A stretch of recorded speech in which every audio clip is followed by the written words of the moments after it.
ஆன்மீகத்தின் வழி நடக்கும் அன்பு சொந்தங்களான கும்ப ராசிக்குங்க வணக்கம். கும்பம் அப்படின்னாவே இவங்களுக்கு சொல் சுத்தம் இருக்கும். வாக்குறுதி ஒருத்தவங்களுக்கு குடுத்துட்டாங்கன்னா, உசிரே போனாலும் அந்த கொடுத்த வாக்கு காப்பாத்தாம விட மாட்டாங்க. சத்தியத்தை விட மேலானது நமக்கு சொல்லக்கூடிய வாக்கு அப்படிங்கிறது இவங்க ரொம்ப கடைபிடிப்பாங்க. அதே மாதிரி தன்னுடைய வார்த்தைகளால இரும்பு கதவை கூட திறக்க முடியும் அப்படிங்கிறத நம்பிக்கை கொண்டவங்க. சொல்லப்போனா எவ்வளவு கடினமான ஆட்களாகவே இருந்தாலும் கும்ப ராசிக்காரங்கிட்ட அந்த கடினமான தன்மை அப்படிங்கிறது நிலைக்காது. ஏன்னா இவனுடைய பேச்சுங்கிறது அந்த அளவுக்கு இனிமையா இருக்கும், உண்மையா இருக்கும். எதிரிகளை கூட ஈஸியா நண்பர்களாக மாத்தக்கூடிய பக்குவம் படைத்தவங்க தான் அந்த கும்பராசிக்காரங்க. இன்னும் ஒரு சில விஷயங்கள் இவங்களை பத்தி சொன்னா, சின்ன வயசுல இருந்தே பல அனுபவங்களை பெற்றவங்க. சொல்லப்போனா இவங்களுக்கு வயசுக்கும் இவங்களுடைய அனுபவத்துக்கும் சம்மந்தமே இருக்காது. ஏன்னா அந்த அளவுக்கு கஷ்டத்தை கடந்து வந்தவங்கள தான் கும்பராசிக்காரர்கள் இருப்பாங்க. இதனாலவே பெரிய பிரச்சனையாவே இருந்தாலும் சரி, எவ்வளவு பெரிய சிக்கலா இருந்தாலும் சரி, அது சர்வ சாதாரணமா கையாளுவாங்க. இவங்கள பார்த்து மத்தவங்க கேட்பாங்க, "இவ்ளோ பெரிய பிரச்சனை என் வாழ்க்கையில நடந்திருந்தா, நான்லாம் இருப்பேனான்னு கூட யோசிப்பேன்" அப்படின்னு தான் பேசுவாங்க. ஏன்னா அந்த அளவுக்கு கும்பம் எப்பேற்பட்ட பதட்டமான சூழ்நிலையுமே பதறாம கையாளக்கூடியவங்க தான். கும்பம் அப்படின்னாவே கொட்டுறாங்க அப்படின்னு சொல்லுவாங்க. ஆனா உண்மையை மட்டும் தான் கொட்டக்கூடியவங்க. ஒளிவு மறைவு எதுவுமே இருக்காது. இதுதான் கும்பத்துடைய குணம். இப்படிப்பட்ட குணாதிசயங்கள் கொண்ட கும்ப ராசிக்கு தலைப்பு பார்த்திருப்பீங்க. விசுவாவசு வருடம். தமிழ் வருடத்துடைய முதல் மாதம் இந்த சித்திரை மாதத்துல 10 யோகங்கள் தனுசு ராசிக்காரர்களுக்கு வரப்போகுது. குறிப்பா இந்த நாட்களை மட்டும் நீங்க கடந்துட்டீங்கன்னா உங்களுடைய கஷ்டமான வாழ்க்கை நிலை அப்படிங்கிறது இஷ்டமான வாழ்க்கை நிலையா மாறும். அது எப்படி என்னங்கிறத இப்ப தெளிவா பார்த்து தெரிஞ்சுக்கலாங்க. இந்த கும்பராசி மட்டும் ஏன் மேடம் ரொம்ப கஷ்டப்படுறாங்க, எப்ப பார்த்தாலே உண்மை மட்டும் பேசிக்கிட்டு இருக்காங்க? சொல்ல போனா கும்பராசிக்காரங்கள உண்மையை தவிர்த்து வேற எதுவுமே பேச முடியறது இல்லையே, ஏன் அப்படின்னு கேட்டீங்கன்னா சனீஸ்வர பகவானே அதிபதியாக கொண்டதுனாலதான். குறிப்பா இவங்க சிவபெருமானுடைய அனுகிரகம் பெற்றவங்க. அதாவது எளிமையான வாழ்க்கையை அதிகமா விரும்பக்கூடியவங்க. இவங்களுக்கு அந்த பகட்டு பேச்சு பந்தா பண்றதுலாம் சுத்தமா பிடிக்காது. உங்களை பொறுத்த வரைக்கும் சிவனை வணங்கி தான் ஒவ்வொரு நாளையும் நீங்க தொடங்கணும். அப்படி இருக்கக்கூடிய பட்சத்துல உங்களுக்கான பலன்களை சொல்றப்போ உங்களுடைய அப்பன் ஈச பெருமானை வழிபாடு செய்யாம இந்த வீடியோ பதிவை நான் தொடங்கவும் முடியாது, முடிக்கவும் முடியாது. அந்த வகையில கற்றது போனாலும் என்ன, கையில் உள்ளது போனாலும் என்ன, பெற்றது போனால் என்ன, பெரியது போனால் என்ன, உற்றது போனால் என்ன, உரியது போனால் என்ன, நிக்கிறது எந்த நெஞ்சல் நிலையான சிவமே. அதாவது நம்முடைய சித்தம் எல்லாம் சிவனை நினைச்சுக்கிட்டோம்னா சிந்தை எல்லாம் தெளிவாகுங்க. ஓம் நமக் சிவாய. இந்த ஈச பெருமானை வணங்கி உங்களுக்கான பதிவை தொடங்கலாங்க. இந்த கும்ப ராசிக்காரங்க சிவபெருமானை ஏன் வழிபாடு செய்யணும் தெரியுங்களா? என்னை அழ வைக்கவும் விழ வைக்கவும் 1000 பேர் இருந்தாலும் என்னை வாழ வைக்க நீ மட்டும்தான் இருக்கிற ஈசனே அப்படிங்கிறது தான் உண்மை. இதை உணர்ந்துட்டீங்கன்னா கும்பராசிகளுக்கு என்றென்றைக்குமே வீழ்ச்சிங்கிற வார்த்தைக்கு அர்த்தமே தெரியாம போயிடுவீங்க. ஒவ்வொரு திங்கட்கிழமையும் மறக்காம ஏதாவது ஒரு சிவனுடைய ஆலயத்துக்கு குறைஞ்சது ஒரு 3 வில்வெளிகளாவது கொண்டு போய் அவரை தலைமையில வச்சு வழிபாடு செஞ்சுட்டு வாங்க. வில்வ இலைங்கிறது மகாலட்சுமி தாயார் குடியிருக்கக்கூடியது, மகாலட்சுமி தாயாருடைய அம்சம். அதை கொண்டு போய் நீங்க சிவபெருமானுடைய தலையில வைக்கிறப்போ உங்களுக்கு சிவபெருமானுடைய அனுகிரகமும் மகாலட்சுமி தாயாருடைய அனுகிரகமும் கிடைக்கும். இதன் காரணம் உங்களுடைய செல்வ நிலை மேம்பாடு அடை. புரியுதுங்களா? ஒரு தெய்வத்தை நம்ம எப்படி வழிபாடு செய்யணும், அவங்களை எப்படி வழிபாடு செய்யணும் தெரிஞ்சு நம்ம பண்றப்போ அதற்கான பலன்கள் பல மடங்கு கூடும். சரிங்க, இப்போ கும்ப ராசி உங்களுக்கான பலன்கள் எப்படி நம்ம சொல்றோம்னா, உங்களுடைய ஜாதகம் என் கையில இல்லைனாலும் கும்பராசிக்கான பொது பலன்களை நம்ம சொல்ல முடியும். அது கும்பராசி அவிட்ட நட்சத்திரம் 3ஆம் பாதம் 4ஆம் பாதம், சதயம் நட்சத்திரம், புரட்டாதி நட்சத்திரம் 1ஆம் பாதம் 2ஆம் பாதம் 3ஆம் பாதம், உங்களுக்கு எல்லாருக்குமே இந்த பொது பலன்கள் பொருத்தமாகும். அது 100% இந்த மாதிரி பலன்கள் தான் உங்க வாழ்க்கையில நிகழப்போகுது. மீதி இருக்கக்கூடிய இந்த 20% பலன்கள் மட்டும் உங்களுடைய பிறப்பு ஜாதகத்தை பொறுத்து மாற்றத்தை கொடுக்கும். ஒவ்வொருத்தரும் தனிப்பட்ட ஜாதகம் இருக்கு இல்லையா, அதை பொறுத்து. மற்றபடி இதுதாங்க மேக்சிமம் வாழ்க்கையில நடக்க போகுது. ஸோ உங்க ராசியை பொறுத்தவரைக்கும் கிரக நிலை, ராசியில புதன் பகவான், அவர் கூடவே உங்களுடைய அதிபதி சனீஸ்வர பகவான். ஸோ ராசியிலேயே உங்களுடைய அதிபதி ஆட்சி பண்ணுவது சாதகமா பாதகமா. அதே மாதிரி தன வாக்கு குடும்பஸ்தானத்தை பற்றியும் ராகு பகவானும், அவர் கூடவே சுக்கிர பகவானும், அதுவும் வக்ரகதியில. அதே மாதிரி அவர் கூடவே சூரிய பகவான். ஸோ இந்த 3 கிரகங்களும் கூட்டணியில தன வாக்கு குடும்பஸ்தானத்துல சஞ்சாரம் பண்றது சாதகமா பாதகமா. அதே மாதிரி தைரிய வீரியஸ்தானத்தை பொறுத்திருக்கும் சந்திர பகவானும், சுகஸ்தானத்தை பொறுத்திருக்கும் நல்லது மட்டுமே செய்ய தெரிஞ்ச குரு பகவானும், பஞ்சமஸ்தானத்தை பொறுத்திருக்கும் செவ்வாய் பகவானும், அஷ்டமஸ்தானத்தை பொறுத்திருக்கும் கேது பகவானும் வலம் வராங்க. பாம்பு கிரகமா இருக்கட்டும், தொழில்காரகன் கர்மகாரகன் சொல்லக்கூடிய சனீஸ்வர் பகவானா இருக்கட்டும், அசுரர்களின் தலைவனாக இருக்கக்கூடிய சுக்கிர பகவானா இருக்கட்டும், இவங்களுடைய அமைப்புங்கிறது மேக்சிமம் பெரிய அளவுல உங்களுக்கு மாற்றத்தை கொடுக்கும். அதே மாதிரி இந்த மாதத்துல கிரக மாற்றம் ஆல்ரெடி 7/4/2025 செவ்வாய் பகவான் பஞ்சமஸ்தானத்துல இருந்து ருண ரோகஸ்தானத்துக்கு மாறிட்டாரு. அதே மாதிரி 10/4/2025 புதன் பகவானும் உங்களுடைய ராசியில இருந்து தனவாக்கு குடும்பஸ்தானத்துக்கு மாற்றத்தை கொடுத்தாரு. இதற்கு அடுத்து சூரிய பகவான் 14/4/2025 அன்னைக்கு தனவாக்கு குடும்பஸ்தானத்துல தைரிய வீரியஸ்தானத்துக்கு மாறினார்.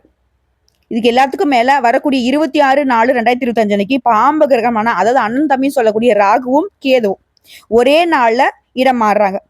ராகு பகவானை பொறுத்த வரைக்கும் தனவாக்கு குடும்பஸ்தானத்துல இருந்து ஒரு ராசிக்கு மாறுறாரு. கேது பகவானை பொறுத்த வரைக்கும் அஷ்டமஸ்தானத்துல இருந்து களத்திரஸ்தானத்துக்கு மாறுறாரு. இதே மாதிரி கடைசி 30/4/2025 அன்னைக்கு புதன் பகவான் தனவாக்கு குடும்பஸ்தானத்துல இருந்து தைரிய வீரியஸ்தானத்துக்கு மாறார். சோ ஒட்டுமொத்தமா நவகிரகங்களே புதன் பகவான் தாங்க இந்த மாதத்துல 2 முறை தன்னுடைய இடத்தை மாத்தினார். இதை பொறுத்து கும்பம் ராசினா கொடுத்து சிவந்த கைகளுக்கு சொந்தக்காரங்க. உங்களை பொறுத்த வரைக்கும் இந்த சித்திரை மாதம் தரக்கூடிய 10 யோகம் என்ன? மொத யோகம் வீடு வாங்குறது, மனை வாங்குறது, வண்டி வாகனம் வாங்கக்கூடிய யோகத்தை உண்டாக்குது. 2வது யோகம் பூர்வ புண்ணிய சொத்துக்களால உங்களுக்கு வருமானம் கிடைக்க போகுது. 3வது யோகம் எதிரிகளால உங்களுக்கு இருந்து வந்த தொல்லைகளை சமாளிக்க கடந்த காலங்கள்ல பணம் விரயமானச்சு இல்லையா, அந்த நிலை அடியோடு அழிய போகுது. பணம் பல வழிகள்ல வர ஆரம்பிக்கும். அடுத்த 4வது குடும்ப வாழ்க்கை போற்றும் கணவன் மனைவி மற்றும் குடும்பத்துடைய ஒற்றுமை மேலோங்க போகுது. அடுத்த 5வது உத்தியோக பணிகள் இருக்கீங்க, அலுவலகத்துல வேலை பார்த்துட்டீங்க, ஆண்களோ பெண்களோ தனியார் துறையோ அரசாங்கத்துறையோ சுமூகமான நிலையை காண போறீங்க. உங்களுடைய வேலையை தன்னம்பிக்கையோட செய்து முடிக்க போறீங்க. இதை அடுத்து 6வது யோகம் பணப்புழக்கம் அதிகமாகும். உங்களுடைய வேலைக்கு உரிய அங்கீகாரத்தை மேல் அதிகாரிங்க கொடுப்பாங்க. அடுத்தது 7வது யோகம் தொழில் அதிபர்களா இருக்கீங்க, சின்ன தொழிலோ பெரிய தொழிலோ, ஆண்களா இருந்தாலும் சரி பெண்களா இருந்தாலும் சரி, அடுக்குமாடி கட்டிடங்களை கட்டி விற்பனை செய்யக்கூடிய தொழில இருக்கிறவங்களுக்கு ஆதாயம் பெற்று முன்னேற்றத்தை அடைய போறீங்க. இது குறிப்பிட்ட அந்த தொழில் மட்டும் இல்லைங்க, எந்த தொழில் செய்தாலும் சரி, எந்த துறைகள்ல இருந்தாலும் சரி முன்னேற்றத்தை தரக்கூடிய அற்புதமான மாதம் இந்த சித்திரை மாதம். அடுத்த 8வது யோகம் பொருளாதார நிலையில மேம்பாடை அடைய போறீங்க. கூலி வேலை செய்தாலும் சரிங்க, இன்னைக்கு நான் வேலைக்கு போனா மட்டும்தான் இவன் வீட்டுல அடுப்பெரியன்னு சொல்றவங்களுக்கு கூட பணப்புழக்கம் தங்கு தடையின்றி கிடைக்க போகுது. அடுத்து 9வது யோகம் சொந்தமா தொழில் பண்றீங்க, கடை வச்சிருக்கீங்க, ஏதோ ஒரு வியாபாரம் பாக்குறீங்க, உங்களுடைய நிறுவனத்தின் புகழ் 8 திக்கும் பரவ போகுது. அடுத்த கலைத்துறையில இருக்கீங்க அப்படின்னாக்கா உங்களுடைய துறைகள்ல உள்ள நுணுக்கங்களை அறிந்து கொள்வீங்க. அதை தக்க சமயத்துல உபயோகப்படுத்தி வெற்றி பெறுவதற்கு ஏதுவான சூழ்நிலையை நீங்களே உண்டாக்க போறீங்க. அடுத்து 10வது யோகம் கும்பராசி இந்த காலகட்டத்துல பாராட்டுகளும் கிடைக்க போகுது, கௌரவமும் கிடைக்க போகுது. உழைப்பை கூட்டிக் கொண்டு செயல்படுவதனால வெற்றி நிச்சயம். பெண்களை பொறுத்த வரைக்கும் அரசாங்கத்துறையாகட்டும் தனியார் துறையாகட்டும் அலுவலகத்துல வேலை பார்க்கக்கூடிய பெண்களுக்கு நிர்வாகத்தில உயர் அதிகாரிகளால உங்களுக்கு இருந்த நெருக்கடிகள் மறையுது. உங்களுடைய மதிப்பு மரியாதை உயர போகுது. இதுவே அரசியல்ல இருக்கிறவங்களுக்கு உங்களுக்கான மதிப்பு மரியாதை உயர்றது மட்டும் இல்லாம போட்டிகளை ஈஸியா சமாளிப்பீங்க. எதிர்கட்சியுடைய வார்த்தைகள்லாம் ஈஸியா நீங்க உங்களுக்கு சாதகம் மாத்திப்பீங்க. தொண்டர்கள் மத்தியில ஹீரோ மாதிரி வளம் வர போறீங்க. உங்களுக்கு எதிர்பார்க்காத பதவிகள் கிடைக்கும். தொண்டர்கள் உங்களுக்காக உழைக்க போறாங்க. எந்த ஒரு சவாலையுமே தைரியமாக தன்னம்பிக்கையோட சமாளிக்க போறீங்க. எதிரிகளுடைய தொல்லைகள் அதிகமா இருந்தாலும் திட்டமிட்டு அதை அழகா முறியடிச்சிருவீங்க. துண்டக்கான துணியக்காரன்னு சொல்லிட்டு அந்த எதிரிகள்லாம் ஓட ஆரம்பிச்சிருவாங்க. அதே மாதிரி மாணவர்களுக்கு மருத்துவம், பொறியியல், தகவல் தொழில்நுட்பம், விவசாயம் இந்த மாதிரியான துறைகள்ல நல்ல முன்னேற்றம் காணும். விரும்பிய துறைகள்ல விரும்பிய பாடப்பிரிவுகள்ல சேர்ந்து படிப்பீங்க. சிறந்த மதிப்பெண்கள் கிடைக்கும். டீச்சர் மற்றும் பெற்றோருடைய அறிவுரைகளை உதாசீனப்படுத்தாம அவங்க சொல்றதை கேட்டு நடந்தீங்கன்னா இன்னும் முன்னேற்றம்ங்கிறது உயர்வா கிடைக்கும். குறிப்பா இந்த சித்திரை மாதம்ங்கிறது உங்க மனசுக்கு பிடிச்ச விஷயங்கள் எல்லாமே அடுத்தடுத்து நடக்க போகுது. நீண்ட நாட்களாக பிரிந்து போன உறவுகள், அது கணவன் மனைவி உறவா இருக்கட்டும், சொந்த பந்தங்கள் உறவா இருக்கட்டும், ஒன்று சேர போறீங்க. குறிப்பா நட்பு வட்டாரலாம் சிறப்பா இருக்குங்க. பிரிஞ்சு போன நண்பர்கள் கூட இப்ப தேடி உங்ககிட்ட பேசுவாங்க. வெளியூருக்கு வேலைக்கு போனவங்க சொந்த ஊர் திரும்பி மனைவி மக்களோட சந்தோஷமா இருக்க போறீங்க. உடைய சந்தோஷம் அப்படின்றது ஒட்டு மொத்தமா இந்த சித்திரை மாதத்துல இரட்டிப்பாக போகுது. முதல் விஷயம், வேலையிலும் சரி வியாபாரத்திலும் சரி எந்த டென்ஷன் வந்தாலும் சரிங்க, அதை வந்து வீட்டுல கொண்டு வந்து காட்டாதீங்க. பிள்ளைகளோட அனுசரணையா பேச பழகிக்கோங்க. குடும்பத்துல இருக்கிற அன்பா ஆதரவா நடந்துக்கோங்க. கணவன் மனைவிக்கிடையே பெரிய அளவுல வாக்குவாதம் வேணாம். ஓகேங்களா? அதுல வந்து கொஞ்சம் ஜாக்கிரதையா இருங்க. யாராவது ஒருத்தர் விட்டு கொடுத்து நடந்துக்கோங்க. அதே மாதிரி செலவுகளை கூடுமான வரைக்கும் குறைச்சுக்கொள்ளுங்க. பண வரவுக்கு குறைவில்லை, ஆனா செலவுகள்ங்கிறத நீங்க தான் கட்டுக்குள்ள வச்சுக்கணும். அதே மாதிரி அதிகமா வாய் பேசாதீங்க. குறிப்பா உங்களுடைய பெருமையை நீங்களே பேசிக்கொள்வது தவிர்ப்பது சிறப்பு. ஏன்னா கல்லடி பட்டாலும் கண்ணடி படக்கூடாது. நம்ம பாட்டுக்கு வாய்க்கு வந்த பேசிடுறோம். ஏன்னா உண்மையை பேசி பழக்கப்பட்டவங்க கும்பராசிக்காரங்க. ஆனா அதை எந்த அளவுக்கு தப்பா எடுத்துக்கணுமோ, எந்த அளவுக்கு அந்த நல்ல விஷயத்த கெடுக்கணுமோ அதுக்கான வேலையை சுத்தி இருக்குன்னு பாத்துருவாங்க. சோ முடிஞ்ச அளவுக்கு மறைத்து ஒழித்து பேச கத்துக்கோங்க. அதாவது நெளிவு சுழிவுன்னு சொல்லுவாங்க, இடம் பொருள் ஏவல்னு சொல்லுவாங்க. இதை வந்து கும்பராசி ஃபாலோ பண்ணி ஆகணும். அதே மாதிரி அனுதினமும் கும்பராசிக்காரங்க ஓம் நமக் சிவாய இந்த மந்திரத்தை சொல்லிக்கிட்டே இருக்கணும். இதன் காரணம் மனசுக்கு வந்து அமைதி கிடைக்கும். அது இல்லாம ஒரு தெளிவான சிந்தனையின் காரணமா எப்பேற்பட்ட சூழ்ச்சிகளும் உங்க கண்ணுக்கு முன்னாடி தெரிஞ்சிடும். நல்லவங்க யாரு கெட்டவங்க யாரத காட்டிக்கிறத முன்னாடி அவருடைய செயல்பாடுகள் நல்லதா கெட்டதா ஒட்டுமொத்தமா எல்லாத்தையுமே அந்த சிவபெருமான் உங்களுக்கு வெளிச்சம் போட்டு காட்டிடுவார். அனுதினமும் அந்த சிவனை வழிபாடு செய்ய நீங்க என்ன பண்ணாலும் சரி உங்களுக்கு வெற்றி தான். இதே மாதிரி உத்தியோக பணிகள்ல இருக்கிறவங்க பதவியில இருந்து மேல் பதவிக்கான முன்னேற்றம் கிடைக்கும். சம்பள உயர்வு அதிகமாகும். சொந்த தொழில் செய்யறவங்களுக்கு லாபத்திற்கு பஞ்சமே இருக்காது. தொழிலை வந்து விரிவுபடுத்துவீங்க. குடும்ப தலைவரா இருக்கீங்க அப்படின்னாக்கா அக்கம் பக்கம் வீட்டார்கிட்ட கொஞ்சம் அனுசரணையா நடந்துக்கோங்க. கூடுமான வரைக்கும் பொறுமையை கையாளுங்க. தம்பதிகளுக்கிடையே ஒற்றுமை கூடும். உடைய பிள்ளைகளால பணவரவு உண்டாகும். மாணவர்களை பொறுத்த வரைக்கும் ஒரு இலக்கை வச்சுக்கிட்டு படிக்க ஆரம்பிங்க, வெற்றி தொடரும். உடல் நலமும் ரொம்ப சிறப்பாக தான் இருக்கு. உங்களை பொறுத்த வரைக்கும் பரிகாரம்ங்கிறது ஞாயிறு தோறும் ஆஞ்சநேய பெருமானுக்கு வெற்றிலை மாலை சாற்றி வழிபாடு செய்ய வெற்றிகள் தொடரும். இது மட்டும் இல்லைங்க, அந்த சித்திரை மாதம்ங்கிறது உங்களுக்கு எல்லா வகையிலுமே சாதகமா இருக்கிறதுனால திருமணம் ஆனவர்களா இருக்கீங்கன்னாக்கா உங்களுடைய குடும்ப வாழ்க்கையை முழுசா அனுபவிக்கக்கூடிய அளவுக்கு எல்லா வகையிலுமே சந்தோஷம் கிடைக்கும். குடும்ப வாழ்க்கையை உங்களுக்கு நிம்மதியை ஏற்படுத்தும். உடைய ஆளுமையில நல்ல முன்னேற்றம் இருக்கும். வேலை செய்யறவங்களுக்கு லாபம் கிடைக்கிறதுக்கு அதிக வாய்ப்புகள் இருக்கு. இது மட்டும் இல்லாம அந்த தனியார் துறையிலாட்டும் அரசாங்க துறையாட்டும் பெரிய ஊக்கத்தொகை கிடைக்கிறதுக்கு வாய்ப்பு இருக்கு. ஒட்டு மொத்தமா அந்த சித்திரை மாதம்ங்கிறது உங்களுடைய நிதி நிலைமை அப்படிங்கிறது உயர்வாக போகுதுங்க. செலவுகள் கட்டுக்குள்ள வரும். தொழில் செய்யறவங்களுக்கு நல்ல லாபம் கிடைக்கும். உடைய திட்டங்கள் வந்துட்டு முன்னேற போகுது. சொத்து விஷயங்கள்ல லாபம் கிடைக்கும். மாணவர்களை பொறுத்த வரைக்கும் அன்னன்னைக்கு படுத்து அன்னன்னைக்கு படிச்சுக்கோங்க. படிப்புல கடினமா உழைச்சிங்கன்னா இது உங்களை வந்து எங்கேயோ கொண்டு போய் விட்டுடும். நீங்க ஏற்கனவே நோயால் பாதிக்கப்பட்டதா உடல் ஆரோக்கியத்தை பொறுத்தவரைக்கும் இப்ப வந்து முன்னேற்றத்தை அடைய போறீங்க. இன்னும் ஒரு படி மேல சொன்னா ஒட்டு மொத்தமா கும்ப ராசிக்காரங்க நீங்க யாரு, உங்களால எந்தெந்த விஷயங்கள முடியுங்கிறத உங்களை நீங்களே முழுவதுமா தெரிஞ்சுக்க போறீங்க. முழு சக்தியோட உங்களை நீங்க உணரக்கூடிய நேரம் இது. சோ இப்போ வரைக்கும் பார்த்து கும்ப ராசிகளுக்கு சித்திரை மாதம் எந்த அளவுக்கு சாதகமான பலன்களை கொடுத்துருக்குங்கிறத பொதுவா பார்த்துட்டோம். இப்போ தனிப்பட்ட முறையில் ஒவ்வொரு நட்சத்திரத்துக்கும் இந்த சித்திரை மாதம் எப்படிப்பட்ட மாதமா இருக்க போகுது பார்க்கலாமா? கும்பராசி அவிட்டம் நட்சத்திரம் 3ஆம் பாதம் 4ஆம் பாதம். நினைச்சதை சாதிக்கிறதுல உறுதியா இருக்கிறவங்க சித்திரை மாதம் யோகமான மாதமா வந்திருக்கு. 6ஆம் இடத்துல சஞ்சாரம் பண்ணக்கூடிய செவ்வாயால நெருக்கடிகள் விலகுது. திட்டமிட்ட வேலைகள் நடக்கும். உடலில் இருந்த சங்கடங்கள் நீங்குது. மனசுல தைரியம் தன்னம்பிக்கை அதிகமாகுது. எதிர்ப்புகள் விலகுது. வியாபாரம் தொழில் இருந்த போட்டிகள் நீங்குது. உங்களுக்கு எதிராக செயல்பட்டவங்க சமாதானம் பேசக்கூடிய நிலை உருவாகுது.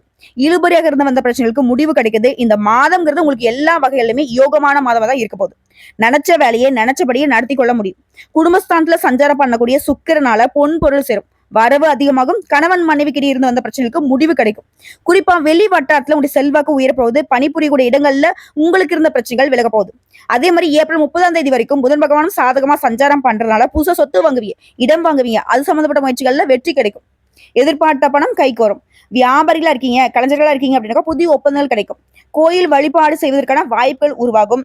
மாணவர்களை பொறுத்திருக்கும் எதிர்பார்த்த கல்லூரிகள்ல இடம் கிடைக்கும். விவசாயிகளுக்குமே எல்லா வகையிலுமே ஆதாயம் கூடுதுங்க. உங்களை பொறுத்திருக்கும் சந்திராஷ்டிரம் மே மாதம் 8ஆம் தேதி. அந்த ஒரு நாள் எங்கும் கவனம், எதிலும் கவனம். இதுவே அதிர்ஷ்டம் தரக்கூடிய நாட்கள்னு பார்த்தோம்னாக்கா ஏப்ரல் 17 தொடங்கி 18, 26, 27, மே மாதம் 9 இந்த நாட்களை உங்களுடைய சுபகாரியங்களோட தொடக்கத்துக்கு பயன்படுத்திக்கோங்க. ரொம்ப நல்லதுங்க. அதிர்ஷ்டம் உண்டாகும். அதே மாதிரி நீங்க செய்ய வேண்டிய வழிபாடு மற்றும் பரிகாரம் அனுதினமும் திருச்செந்தூர் முருகப்பெருமான் நினைச்சு உங்க வீட்டுல வழிபாடு செய்யணும். அது போலவே முடிஞ்சதுன்னா ஒரு முறையாவது திருச்செந்தூர் முருகப்பெருமான குடும்பத்தோட போயிட்டு வழிபாடு செஞ்சுட்டு வாங்க. நன்மைகள் தொடர்ந்து நடக்கும். அடுத்த சதய நட்சத்திரம் நினைச்சதை சாதிக்கணும். இதுதான் உங்களுடைய மனசு. இப்படிப்பட்ட உங்களுக்கு இந்த சித்திரை மாதம் முன்னேற்றமான மாதமா கிடைச்சிருக்கு. சூரியன் 3ஆம் இடத்துல சஞ்சாரம் பண்றது முயற்சிகள் எல்லாமே வெற்றியாக மாறும். தன்னம்பிக்கை, தைரியம் அதிகமாகுது. குரு பகவானுடைய பார்வையும் மே 11ஆம் தேதி வரைக்கும் உடைய ராசியில 8, 10, 12ஆம் இடங்களுக்கு இருக்கிறதுனால தொழில முன்னேற்றம் அடைவீங்க. புதிய தொழில் முயற்சிகள்ல வெற்றி கிடைக்கும். பணியாட்களுக்கு, அதாவது தனியார் துறையோ அரசாங்கத்துறையோ ஒருத்தர் கீழே கை நீட்டி சம்பளம் வாங்கக்கூடிய கூலி வேலையை செய்தாலும் சரி, உங்களுடைய வாழ்க்கையில இருக்கக்கூடிய பிரச்சனைகளுக்கு முடிவு கிடைக்கும். சிலருக்கு எதிர்பார்த்த இடமாற்றம், பதவி உயர்வு கிடைக்கும். அதே மாதிரி ஏப்ரல் 26ஆம் தேதி முதல் கேது சப்தமஸ்தானத்துல சஞ்சாரம் பண்றதுனால அஷ்டமஸ்தானத்துல இருந்து அவரால் ஏற்பட்ட மறைமுக தொல்லைகள் இப்போ விலக போகுது. அதே மாதிரி உடல்நல பிரச்சனைகளும் நீங்க போகுது. பெண்களுக்கு மாங்கல்ய பலம் கூடுதுங்க.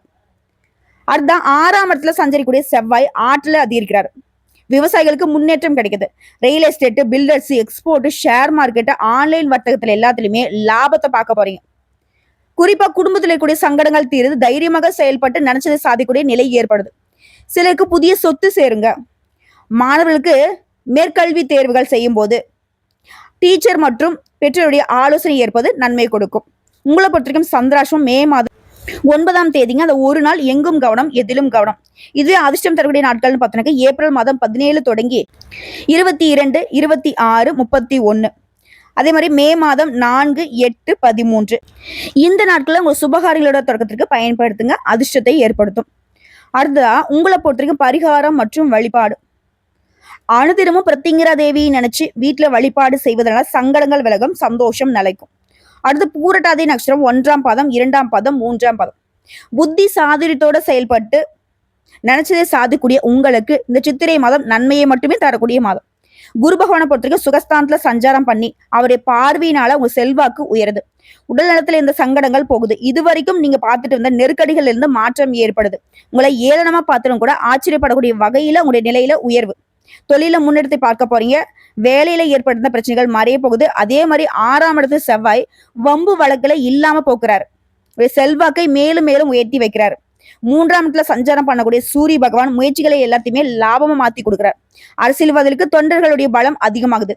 பணியாட்களுக்கு எதிர்பார்த்த இடமாற்ற பதவி உயர்வு கிடைக்குது. குடும்பஸ்தானத்துல சஞ்சாரம் பண்ணக்கூடிய ராகு ஏப்ரல் 26ஆம் தேதி முதல் ஜென்ம ராசிக்குள்ள சஞ்சாரம் பண்ண போவதனால குடும்பத்துல ஏற்பட்ட நெருக்கடிகள் விலக போகுது.